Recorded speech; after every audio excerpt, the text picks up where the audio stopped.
अस्सलाम वालेकुम। SM news के साथ मैं हूं मुकद्दर रजा। एसएम न्यूज स्टूडियो में खुश आमदीद। खबरों का सिलसिला बढ़ाते हुए खबर शामिल करते हैं गुजरात से। मरकजी चेयरमैन कौमी अमन कमेटी बराए बैनुल मजहब अल्लामा ज़ाहिदुर राशिदी से मरकजी senior vice chairman Syed Safdar Abbas Naqvi की लाहौर अमन हाउस में मुलाकात। इसी हवाले से बात करेंगे ब्यूरो चीफ सैयद इरफान अब्बास नकवी से। जी इरफान, आगाह कीजिएगा। जी बिल्कुल, मरकजी चेयरमैन कौमी अमन कमेटी बराए बैनुल मज़ाहिब डॉक्टर अल्लामा ज़ाहिदुर राशिदी से मरकजी senior vice chairman Syed Safdar Abbas Naqvi, chairman Punjab जनाब इकबाल टांडा साहब, वाइस चेयरमैन पंजाब सैयद शफकत अब्बास, जिले चेयरमैन गुजरात जनाब मीर साहब ने लाहौर अमन हाउस में मुलाकात की।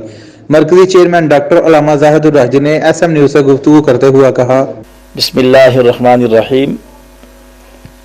ये एसएम न्यूज़ की विसातत के साथ मेरे कौम के लिए ये पैगाम है।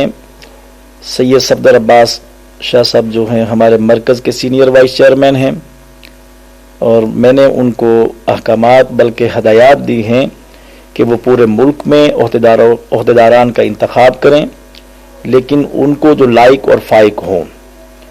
और मुझे उम्मीद है कि वो अपनी इस जिम्मेदारी को बखूबी निभाएंगे।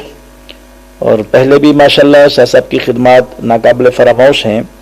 अब भी मैं उम्मीद करता हूँ जो शाह साहब के नए साथी हैं, इकबाल साहब हमारे पंजाब के सीनियर वाइस चेयरमैन हैं, हमारे सारे अयूब साहब जो गुजरात डिस्ट्रिक्ट के चेयरमैन हैं वो भी तशरीफ़ लाए हैं अमन हाउस में। तो मुझे उम्मीद है कि ये टीम एक अच्छे अंदाज में काम करेगी और मुल्क व कौम के लिए बेहतर साबित होगी। मैं तवक्को करता हूँ कि ये कौम के लिए अपना किरदार अच्छे तरीके से निभाएंगे। मेरा कौम के लिए ये पैगाम है सैयद सफ्दर अब्बास शाह साहब जो हमारे मरकज़ के सीनियर वाइस चेयरमैन हैं, और मैं इनको हदायत दी है कि वो पूरे मुल्क में ओहदेदारान का इंतखाब करें, लेकिन इनको जो बाइज़्ज़त और बावकार हों। मुझे उम्मीद है कि वो अपनी जिम्मेदारियां बखूबी निभाएंगे।